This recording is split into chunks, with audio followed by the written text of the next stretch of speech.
On today's show, we wind the clock back to 2011 and head to the Phillip Island Grand Prix circuit in Victoria, where we look back on highlights of the Phillip Island Production Car 6-hour for the Australian Production Car Championship.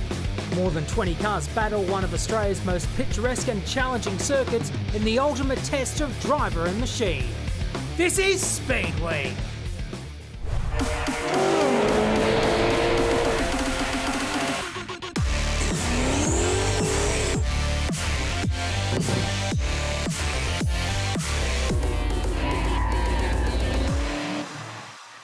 In times past, iconic drivers pushed their standard road cars to breaking point. Falcon GTHO, Holden Torana XU1 and Valiant Charger. These cars became true legends of the racetrack. No computers, basic safety measures, skinny tyres, little or no brakes. This was production car racing. Today the winds of change have shaped these legends into new weapons of war. Mitsubishi Evo 10, Subaru WRX, Holden HSV, Falcon GT, turbos, V8s, high revving 4s. This is production car racing in the new millennium. Welcome to the party. And a very big hello everybody. Welcome along to Phillip Island Raceway. Overcast conditions for the running of the Australian Production Car Endurance Championship. Joining me in commentary, Will Hagan. Will, this is what motorsport is all about. Well, it absolutely is, because of course in 1960 this is the track where the Armstrong 500, now the Bathurst 1000 Enduro, started. A wonderful racetrack, 4.45 kilometres long and all in readiness for a 5-class battle, in fact 6 classes, starting with Extreme Performance, which are the all-wheel drive turbo rip-snorting monsters. Yeah, they are the fast ones, the Mitsubishi Lancers and of course the Subarus as well. Then we go to the high performance division, the BMW 335i, the Ford, the Holdens out there represented in Class B. Some front-wheel drive, some rear-wheel drive in performance touring.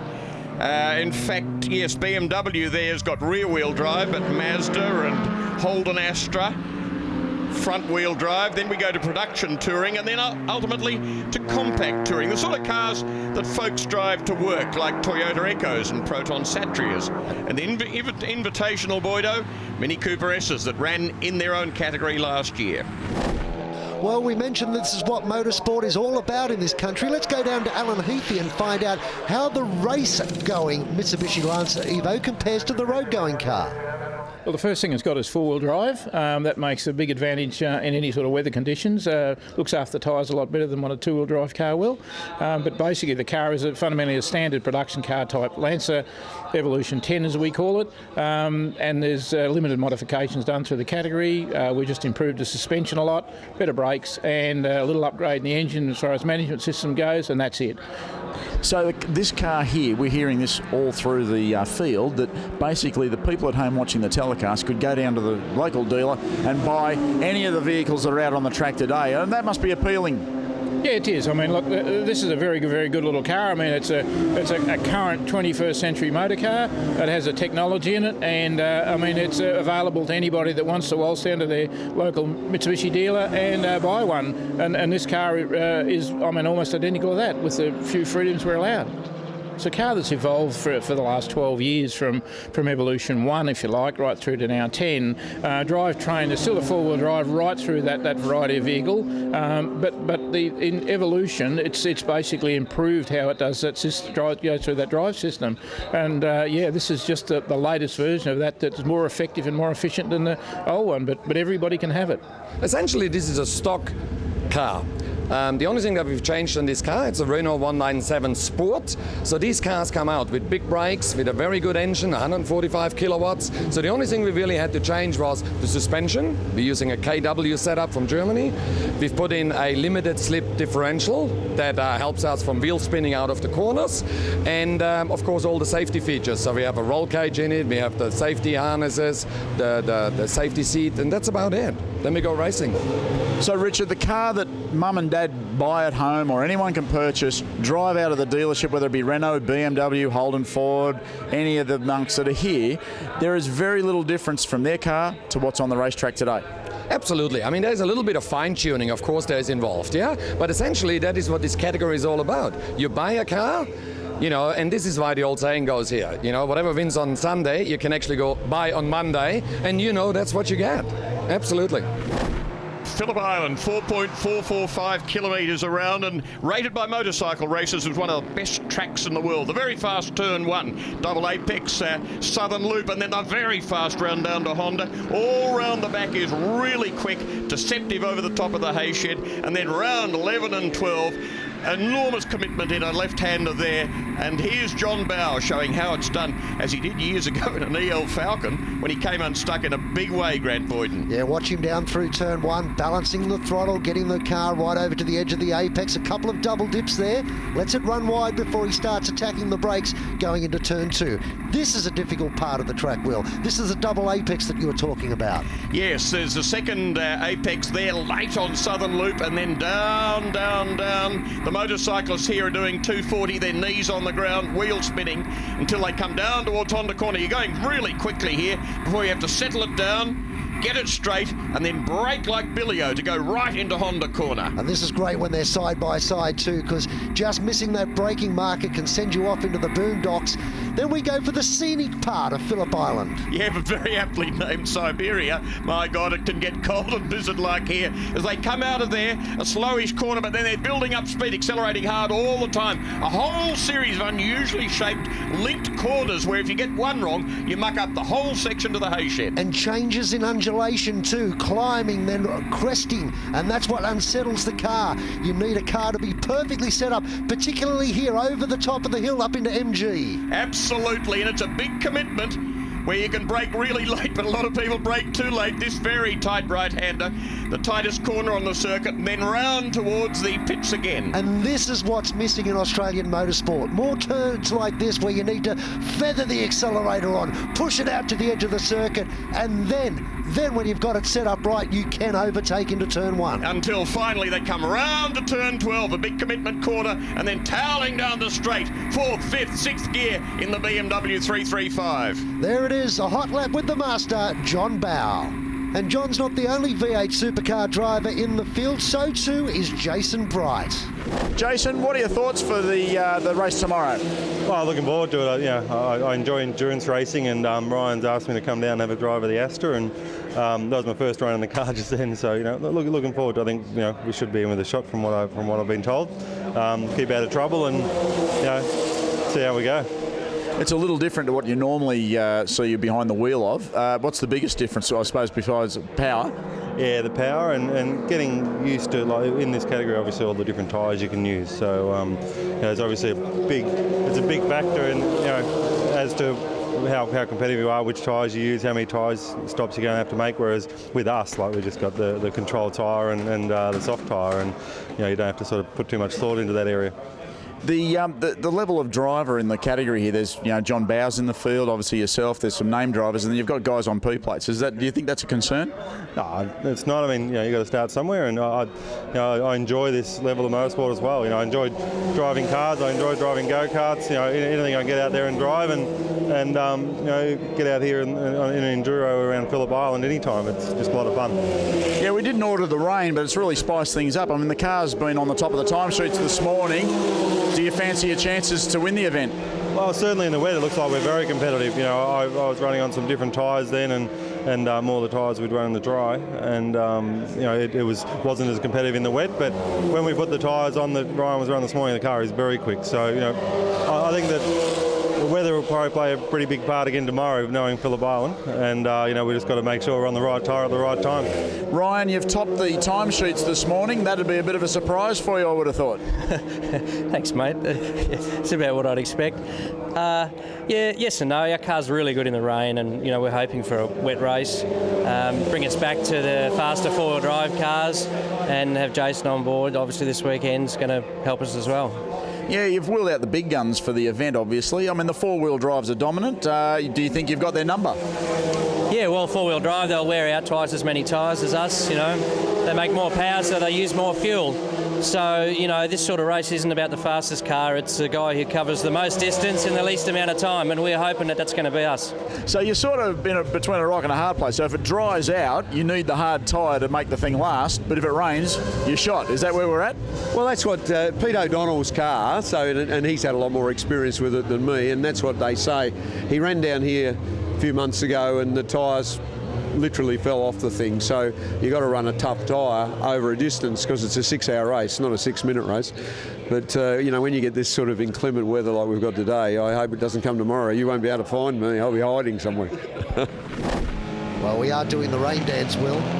That's what you get when you get drivers who are so experienced in really quick cars, and he's driven the fastest single-seaters and sports cars, been Australian champion in both, and now he's just going to have a really great fun day in these production cars. And for people like Jason Bright as well, they really can enjoy themselves looking at fuel economy, looking after tyres and all that sort of thing, as well as giving some of their rival competitors a really hard time. And that's the key point, isn't it? It's not just about going hard and bouncing it off ripple strips. It's taking care of the car for the full 6 hours. This is their first lap of a very, very long day, and you need to take care of the machinery. And indeed, oh, and look at this. Oh, speaking of which. Problems for number 26 out of Class C Performance Touring. So, if they start, they'll be starting from pit lane and after the field gets away. Well, there doesn't seem to be a great deal of urgency. Let's check the replay and see what happened. Let's have a listen. Oh, there was a big bang. Sounds like a Sydney taxi. That's the mechanical term anyway, a big bang. Absolutely. So 22 cars in qualifying, yes, but -1 at this stage. Nicky Tulloch and Stuart Costera that will start out in front off pole position. What about Jake Camilleri? What a good performance from him to be on the front row. Absolutely, and the lap times and therefore the grid positions are the add of the two drivers together. So that got Camilleri onto the front row, then O'Donnell, Policina, Thomas and Morecambe, Moore and Jason Bright starting from 8th, 4th grid row. It's going to be an interesting day. Overcast conditions, no rain yet. Green flag is flying at the back of the grid. We are set to go. The 26 car will start from pit lane. So that's not the start they were looking for. Camilleri a little bit slow, as you would expect, up against the Lancer off the start-finish line. But that Mazda 3 MPS just went like a rocket in Targa, Tasmania recently. Only front-wheel drive. And a lot of people, and there's the BMW going again, 26. So they got out and going, but yeah, the Mazda 3 MPS is a much more potent machine than a lot of people realise. It'll be interesting to see how it deals with the 6 hours of this race. We're going hell for leather here on this first lap. Do they know it's 6 hours long? I think that indicates that in the great tradition of endurance racing, particularly where there aren't a lot of rules in terms of when you've got to stop and all the rest of it, and what specification your car's got to be and what brake pads you've got to use, you're going to have a lot of variety and a lot of unexpected events happening. Well, they're still trying to sort themselves out on this opening lap as we go on board the Morecambe car. And joining us in commentary, Aaron McGill. You know what it's like out there in the heat of battle in these long enduros on these opening laps. What would be going through their minds? Oh, I think at the start here, Grant, everyone's jostling for position, but they've got to be mindful, as you say, that it's a 6-hour race. They've got to look after the tyres, the brakes. The fuel economy is going to come into it. There is so much coming into play in this event. The good thing about it is that the drivers really can take liberties with these cars as they come over the top of the hay shed. And talking of liberties, in car number 31 there, the Osmond Motorsport entry, Adrian Morale. Lauren Gray, Williams' car off into the boondocks, and the track is wet. Pulls it up just in time. That braking area over the hay shed, it is such a quick arrival up the top there and then down under brakes to a very slow corner. It can really suck you in. Let's have a look at it again there. Let's see how it all went wrong. Over the top of the hill, in fact, was given a big help. So not the Toyota Corolla's fault there. Somebody's used that Toyota as a braking marker. In fact, was braking conservatively and early. Lucky not to trip as he went sideways, or as Lauren went sideways, and over the edge, the track edge from the grass. but pulled it up okay and will resume, and it won't be that much time lost in the context of a 6-hour race. We asked the question, who was the guilty partner? The 25 car down the inside. The Subaru goes one spot forward on this opening couple of laps, and as we saw on the warm-up lap, the BMW had issues getting off the line. Let's head down to the pits and find out why. I'm in the pit with Garth Duffy. The broken diff on the warm-up lap, is that correct, Garth? Yeah, it is actually. Just as I tried to do a bit of a start off the line on the warm-up lap, she just let go and pulled pretty hard to the right. So. Well, everyone's going to have issues across the day, Will Hagan. I suppose important to get them out of the way nice and early. At least you know you've got to go harder to try and make up the ground. Many laps lost as they replace the differential in that car number 26. But look at what's going on up at the front. A dice for second place. Cameron Wilson up the inside of Camilleri there. That little Mazda, I tell you what, he's got some horsepower coming out of that brand new car. It sure has. A really quick car and very useful as we go on board in 25. Working hard down through this tight, twisty section of the circuit. Still very impressed with Camilleri's performance. The Policina Kellen Cramp car in Class A down the inside. Great nice, move. Clean overtaking manoeuvre. Easier said than done, McGill. Oh, it's a good passing opportunity through there. And the four-wheel drive, he was always going to get past that car coming out of there. But, I mean, what a motor race. We've got a Subaru coming onto the front straight, then a Mitsubishi Evo, then we've got a Mazda MP3. That's fantastic. Nice mix-up of engine manufacturers. Wilson sideways. He's out after the leader. And here is the Garth Duffy car coming down into pit lane, so they're coming back out onto the track, and they're going to complete their first flying lap. A long time after the field has tucked away a lot of laps, Duffy and Booker. So let's see what they can do through the race of this 6 hours production race here at Phillip Island. Jeff Brunsden broken down in his car. This is part of his fitness training. He doesn't know either. Where is the car? Yeah, maybe that's what he's lost. What he has lost is a Toyota Celica. That's Matt McGill's car, actually. Might be related to you, Aaron.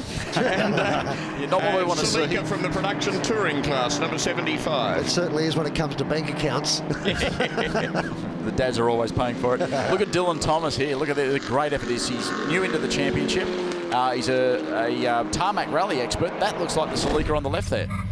Well, here's the replay of what happened to the Burnston McGill car. Just pulling. It looks like they've lost the motor. There's no fire going. So the Celica number 75 out of production touring. 4 other cars in the class. Very Parked. disappointing so early on in the race, but let's see. As I said a few moments ago, you're always going to have an issue in endurance races like this, so it's a matter of trying to get it back together. Absolutely, you don't win them by having issues. That's the problem. Particularly when we come to the performance touring class now, Class C, and a good battle going on here. That's Jason Bright in the Astra trying to go up the inside of Hadrian Morel, I think, looking at the helmet. And out of Class C and too early into the pits comes the Colin Osborne car, number 13. It's a Mazda 3 MPS. These are 2.3 litre turbo, bigger engines and with a turbo than the STI Subarus or the Evo Mitsubishis. Well, I don't know if you heard that. The crew member just called out that there's 3 studs missing off that car.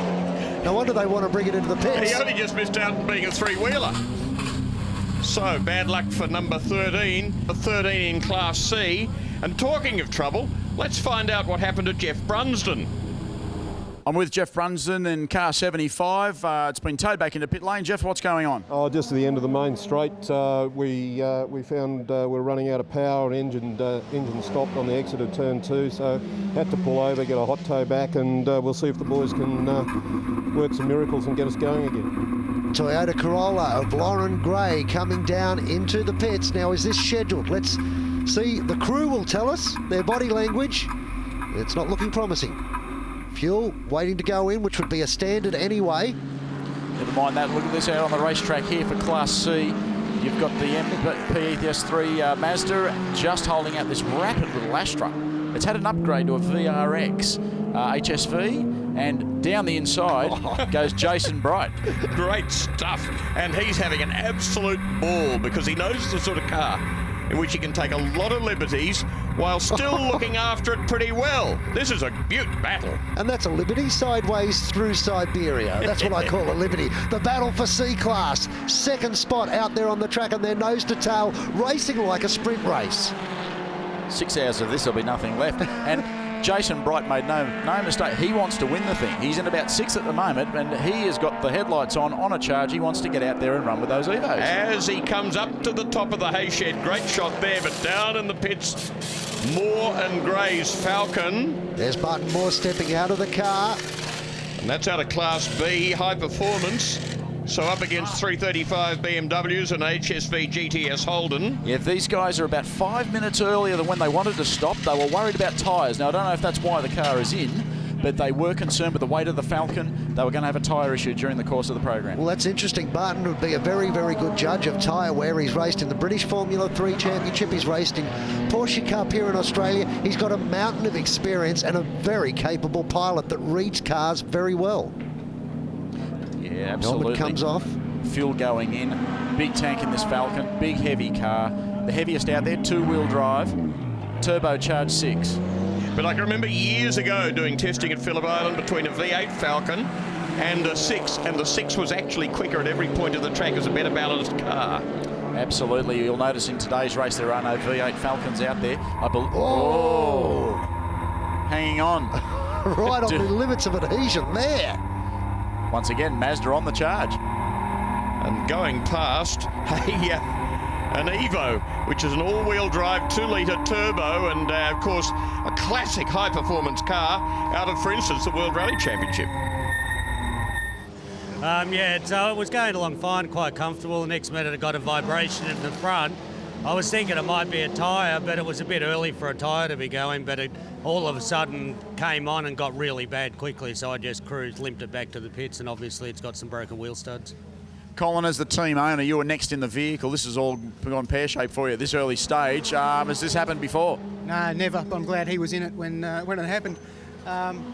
Look, we service these cars to within an inch of their life, and to have these sorts of failures is really upsetting for, the whole crew, because, they put their heart and soul into it, and, little things like this go wrong. Well, Colin's been around a while. He knows them's the brakes. And it really does emphasise how much power that car's putting out, because to shear off 3 wheel studs out of 5 is amazing. That's the only V8 in the field, so for the V8 fans, we hope that's not terminal for that car. So that's the Holden HSV GTS out of the high-performance class, up against a couple of 335 BMWs and that Falcon that we saw just a few moments ago. Ooh, this but great look dice. at this dice. Unbelievable. BMW around the outside, trying to hang on, does it? Yes. Grant, here's 2 previous 12-hour Bathurst winners. Straight back down the inside for the Mitsubishi. They are fighting tooth and nail, and we'll see how this battle does pan out right after this.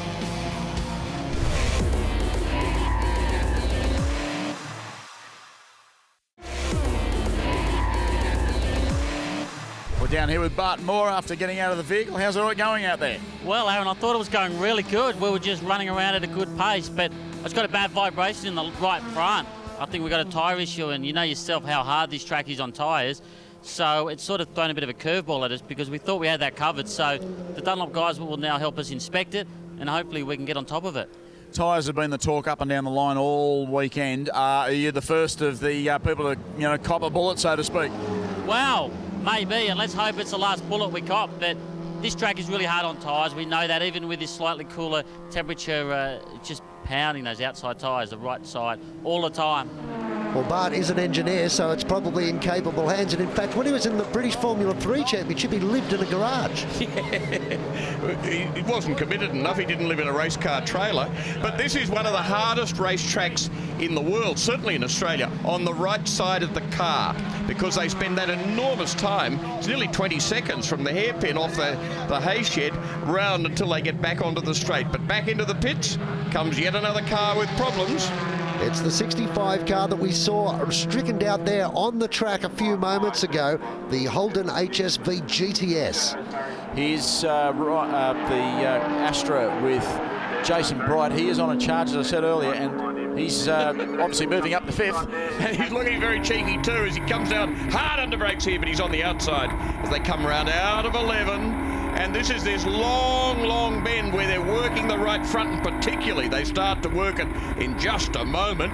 This is why Michelin on Grand Prix bikes has a very hard compound on the right side of the tyres as they come round onto the straight now. It was interesting to see how long that was going to go on for side by side through that part of the track. It's not a normal overtaking position on the outside there. No, you can see the 6-cylinder twin-turbo BMW. It's got the legs over the 4-cylinder Holden Astra. But we'll wait and see at the end of the next lap whether he can reel it back. About which BMW is very relieved. So, back to the pits. And... they call it a dry brake system, but it doesn't come under that definition on that occasion. One of the Evo Mitsubishis. That's the Dylan Thomas car, the CXC sponsored vehicle. Obviously, these guys can do a refuel stop, and they are not allowed to work on the car until the fueling is done. But I think the fueling's still going on. Look at this. It is a bit, yes. We're refunding some, but emphasising too, Aaron, the road specification nature of the cars, in that they're just running standard wheel studs, not quick centre lock hubs. No, absolutely. The people at home might be wondering about that. They are a standard vehicle. These are what you buy on the showroom floor. They put special racing brake pads, racing tyres, and a roll cage, all the safety equipment, and they go motor racing. This is as pure as it gets. And hopefully that'll stop leaking pretty quickly. Well, you just have to assume it's the overflow, wouldn't you? It's so much going into it like that. I'd suggest that's the case. The officials will watch that with interest over the next lap or so, though, Grant. Well, they're racing outright in Class A and they're rejoining the circuit. Whether or not they can stay out there will be determined by the officials. And that's good, because they've come back out onto the track on the original filter out of pit lane that was at Phillip Island, until Kenny Roberts Jr. said, oh, there's a much better way. Run it right down to the corner. We'll put you on the racing line where you can have a really big accident. So they're using the right pit lane exit row. And still fuel coming out of the back of that Dylan Thomas Ryan Simpson car. You can see it just under braking. In fact, just on that rear shot of the car as we go to the #1 beast. It could well finish in the #1 spot at the end of today. Yeah, Ian Tulloch's Mitsubishi Lancer Evo. How good to have super truck racer Inky Tulloch in the Mitsubishi. And alongside Stuart Costera, what a formidable combination they are for this 6 hour. My goodness, Costera from Western Australia originally has driven all sorts of things, including very big, very quick sports cars. Great to see the crews working like somebody'd be working on your car in a camera. You can see there, the rule is that the car must not leave the pit box until all the crew and equipment are inside the garage. So that's the urgency that everyone's trying to get back behind that line. As we now come to the Class C Osborne Motorsport car, Colin Osborne, Rick Bates, the one that had lost the right front, the 3-wheel studs. Having another look at it. Well, while they get to work on that, let's go down into the pits and catch up with Stuart Costera, who's just stepped out of the Mitsubishi. We're down with Stuart Costera, just deleted from the car. How's it going, mate? Car's perfect, mate. It's just set up so good. You know, our main aim is just look after that front right tyre, and the rest will look after itself. The fuel numbers are good, the speed's good, and we're not getting any trouble with the front right. So at this pace, we're looking all right. Long way to go. Anything can happen, but you have to say, as you just mentioned then, that things are really going on track for you at this early stage. Oh, exactly right. There's 5 hours to go. I mean, fifth of the way in, but you know, we've got some numbers that we need to stick to, and if we can stick to those numbers all day long, then the car will just run sweet. And that's how you have to go about a 6-hour endurance race in a production car at a tough track like Phillip Island. Looks like there's problems here for John Bowe as he goes to step into the car. There's a lot of work, a lot of intensity around the O'Donnell-entered machine. Is it seat belts or a seat or something like that that they're struggling with? Ah, seat. Couldn't get the seat forward. Nothing worse than hanging out the back or sitting almost in the back seat of the car and trying to get on the brakes at the right time.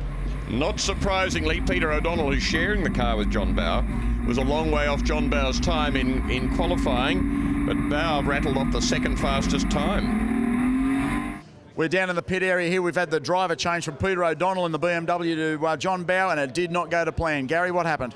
No, look, everything, we haven't had a good morning. We had to start from pit lane with the fuel cell leaking this morning, and in that change there, Peter adjusted his belts this morning because he needed to tighten them up a little bit. And John Bauer, we had it set up so all we had to do was put John in the car and just slide the seat forward, right forward, and no adjustment was needed. But because of that, we had to pull the seat back, adjust the belts, and it just took twice as long as it did. So not a good stop for us, but look, we're still in there, and 6 hours is a long way. We're really only about an hour and a bit into it, so a long way to go. A couple of likely suspects in the background there too. Alan Shepherd, who's competing this weekend, having a bit of a look around. That Astra is flying. The good dicing continues. That number 20 Astra is just doing a superb job. Of the drivers in it are. You would expect from Jason Bright. Well, we heard from Gary Manell a few moments ago. Let's go down and catch up with the pilot, Peter O'Donnell. Peter, pit lane start. It's been hard work from there. Yeah, look, it was interesting. It's been my first pit lane start, so I guess you've got to do one at some stage. We were really running out of time, and we had two problems before the race, and they only became evident just before. So, the guys did a great job to actually get us onto the track. And look, in a 6-hour race, there's a long way to go. So having a couple of minutes delay at the start, that's the way it is. It's good to be philosophical, Boyder, about doing your diff before the race starts. Well, the intensity of that first lap, I'm not sure it was a disadvantage to start from the pits. Look at this! Rally style. The 71 car, That's Kirkham Declan. and Kirkham. Yeah, this is the father and son outfit. Declan's just got behind the wheel and had a rush of blood and overcooked that one, obviously. Gee whiz, travelling really quickly. They are chasing the little Renault, the lead car in Class D, the Renault Clio, and obviously pushing too hard. Gee, the brakes are softer than they were in qualifying. Now he comes under even more pressure as the Castera car comes up the inside, puts them another lap down.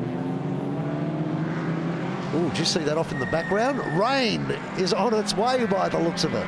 It's been threatening all day, Boydo. I mean, that's going to be another element into this event that just is going to throw absolute chaos at the crew's way. And in that Falcon, the Barton Moore car, going well on a nice tight inside line, but let's have a look at this off. This was frightening.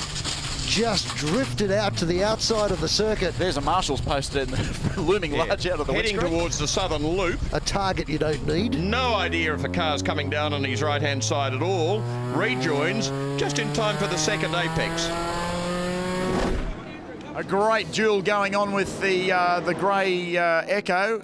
Tooth and nail. How's it all going? It was fantastic. It was very close racing, trying to keep up overtake, and watching cars behind you. Being in a slower car in the field makes it a little bit difficult. You really got to watch your mirrors. But everyone out there seems pretty well organised and focused on what they're doing, so it's fantastic. Excellent fun. Yeah, the car's running quite well at the moment. It's just all down to tyre management. We just set a pace and we stuck to it. It's a little bit difficult because you see the other cars flying past you, but you just got to keep reminding yourself just to keep your own pace, do your own thing, and make sure we're there at the end. You're obviously the car you're chasing at the moment, the Holt BMW, I believe, is just in front of you. You're managing to stay with them. Do you think you can last the distance and run those guys down? Absolutely, I've got no doubt in the world. Spoken like a true Ford driver. Absolutely, mate. That's what we're here for. Confidence is everything, they say, Will. Absolutely. Jeremy Gray in that Falcon. And big task in front of them because you can really use up some materials in that. But looking at Class E, 77. Looks like they're just about to come back out onto the track. There was a pretty intense inspection going on there. And that, of course, is the Andrew Turpie car, the Proton Satria GTI. It's a Malaysian car. Oh! And this is Madison Gray in the same class, the Toyota Echo, but one going out of the pits, the other stopped, and causing, obviously, yellow flags. And I suspect probably a safety car. Yes, lights are flashing. Well, while the officials take stock, we'll do the same and be back very shortly.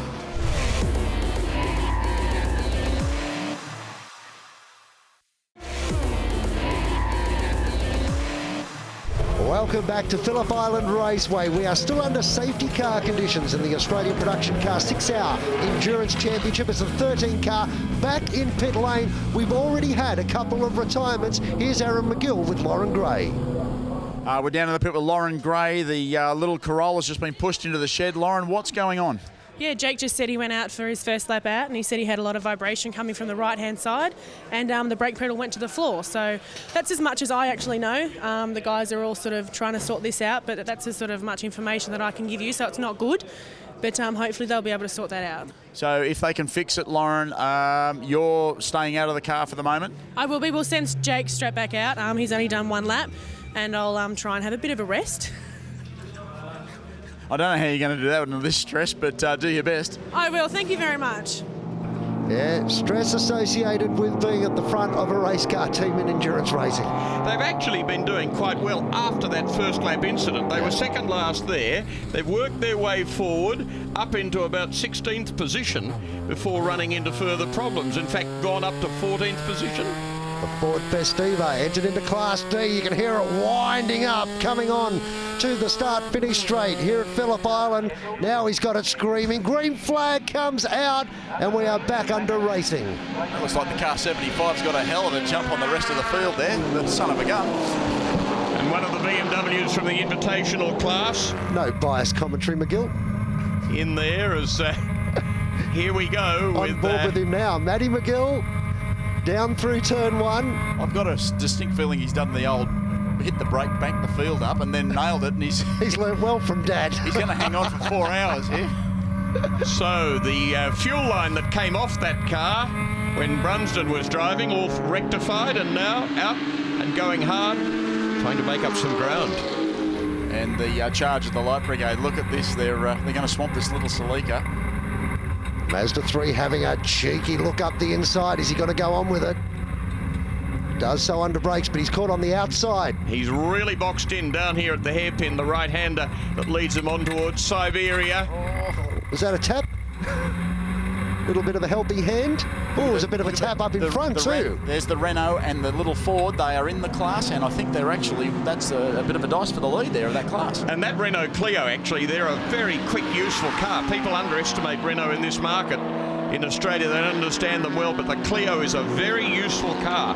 In against Corolla, Mini Cooper S, Ford Fiesta, and Toyota Celica. Probably about the quickest of the lot of them. The way the cars are moving around, this is like the opening lap of a sprint race, isn't it? I think in America they call it a competition flag, the safety car. It bunches the field up. You can see why. Oh, tight.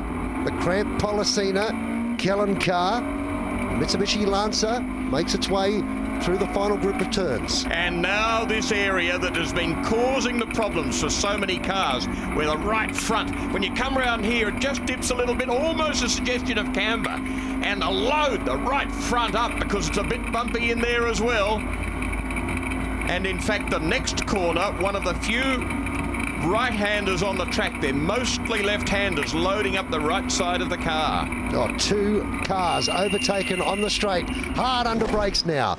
And here's a replay of the 65 car doing a bit of bush bashing. Not normally the thing you do with a Commodore 6-litre V8 is take it rally driving, but they're getting out of the gravel trap quite well. Oh, that's not going anywhere. Carl Shembry over on the side. That is a big let go. That's the leader of Class D. That was the Renault that, Will, you were just talking about. Safety car has come out, and this is why. Here's the replay.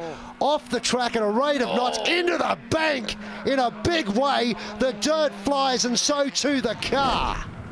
That's that looks like it's down near Siberia, looking by the track there with the bridge. Through the left-hander, I don't know what's happened, but it's obviously turned left instead of following the road up to the right. And the rollover actually was as nothing by comparison with the sudden stop against that embankment. Not a pleasant stop at all. Will have done a lot of damage to the car. You can see the apprehension in the crew. There's Francois Joy and, of course, Richard Gartner looking on. Richard shrugging the shoulders there. Good to see Shenbury out of the car and appearing to be okay. So the field bunched up again, second safety car period. Everybody getting closer together. Huge disappointment, really, that 97 car coming out as we catch another replay of it, because Gartner, Carl and Francois Joy are just the most enthusiastic motor racers you're ever likely to meet. Now, this would be precautionary, I would dare suggest. After such a big hit, you don't want to take any chances.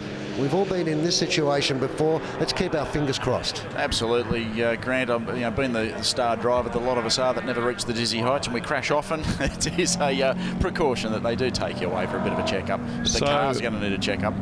Oh yeah, no small way. The safety stop car looking very second-hand. Gives another couple of teams, though, the chance to come in and effect some changes down in the pits. 6 hours a long way, and this sort of motor race, you get your safety car periods, and as you say, Grant, it gives people the opportunity to change strategy, adjust the vehicle, and maybe get back on the right footing to take on the cars in their class. So, out of Class D, production touring, and lucky to be in that class because genuinely a very quick car, those Renault Clios. Great shame to have it out of the competition. The remainder of the field now working their way quietly under safety car conditions around, assessing the racetrack.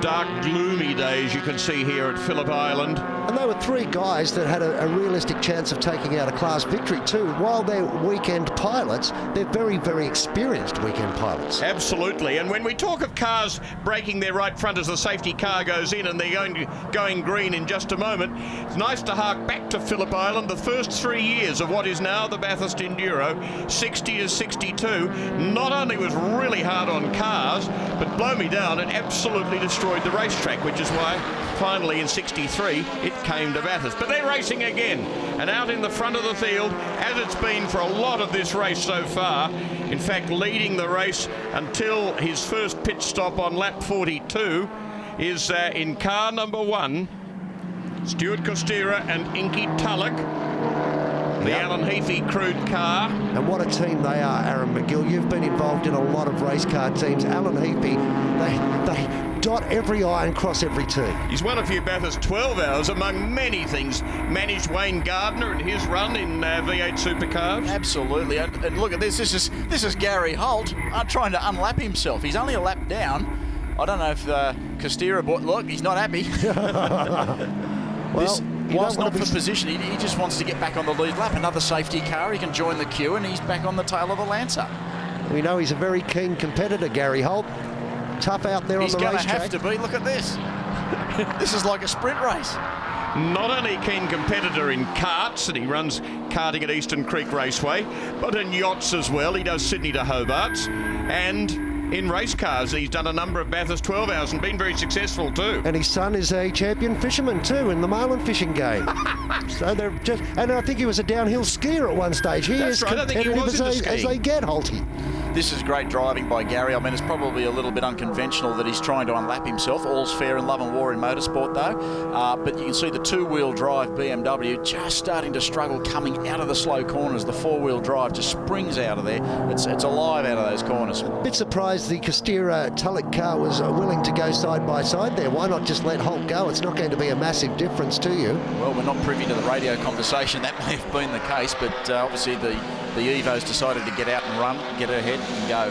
And Inky Tulloch knows what motorsport's all about. He raced a super truck for many, many years, and not just raced one, took out race win after race win and Trans-Tasman super truck championships as well. He's a Kiwi and he's a very, very tough campaigner. The four-wheel drive Evo there, that's an Evo 9, very quick car, and the Mazda two-wheel drive, big turbo, he's actually staying in front, but look at the speed out of the corner, Will.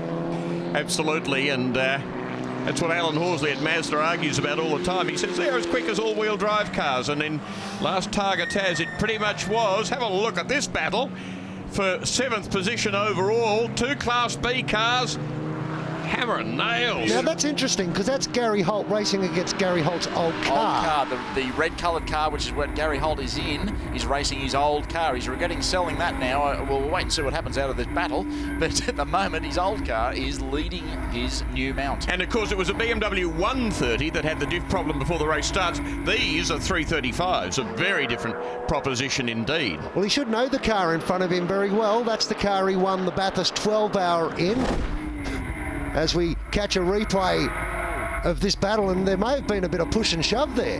Hey, yeah. I bought the car. Doesn't that entitle me to some real estate as well? Just was a little suggestion of movement there in the left-hand car as we have a look now in Class D. Good battle going on there. Well, we've got a situation. The Renault's now out.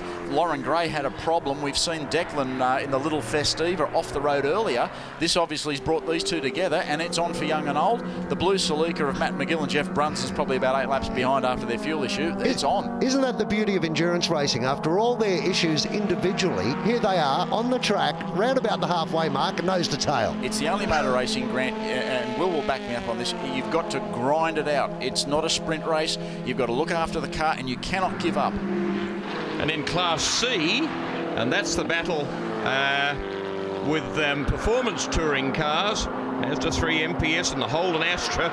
Jason Bright in that, and the BMW 130s. So great collection of very different cars. And that's the Bates Osborne car trying to stay on the lead lap with this number 20 machine.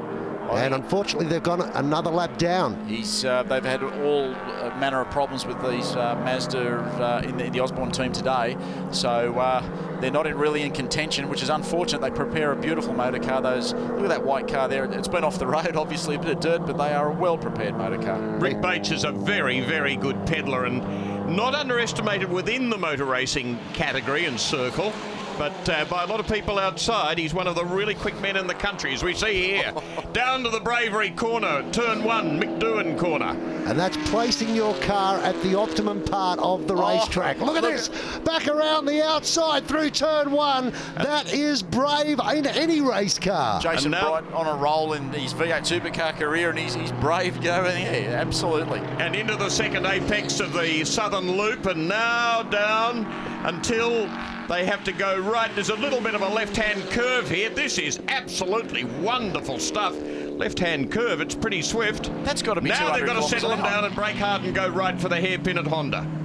Bright will be absolutely loving this. I think he'd prefer to be in front, but nonetheless, he'll be having the time of his life racing in production cars. And they head out the back now towards Siberia. Phillip Island circuit, looking like a bit of Ireland. Actually, it's so green. You were talking about Rick Bates being underrated. What about Jason Bright? And hasn't he proved himself in V8s this year? The 31 car back in the pits. Driver change taking effect. You can see the refuelling happening there first. They're not allowed to change tyres or work on the car anyway until the fueling is done. They are allowed to change drivers. Purely a safety initiative to make sure that everyone's A-OK. And I love the idea of the car not being able to leave the pit bay until all crew members are back past the line. I like that one. It's unlike some of the Formula 1 and V8s that we regularly see. Oh, look, this battle continues for Class D. This is going to go on for 3 hours. And you can work those cars so hard, too. You rev the engines, they never blow up. That's very gentleman driving there. You can see the Williams grey machine giving young Declan's car. I'm not sure if Declan or his father Phil is in the car. They're the only father-son team on the racetrack in the event. Car 5 is going all right. It's worked its way up to 14th position overall. And back in the pits, one of the 2 invitation minis that were in that series last year. Brendan Cook. Just hopping out of the car and walking back into the garage after a long stint from him. Don't those minis look absolutely fantastic? Yes, and one of the great retro cars to really work. Yeah, and there've been so few to do that. BMW obviously owning Mini these days, so sharing an engine with a 130 in fact. And they're enthusiastic about the mark too. They put a lot of work into the road-going car. They have, and you can even have a diesel. Here's an idea, Aaron, a diesel class. It's coming, trust me.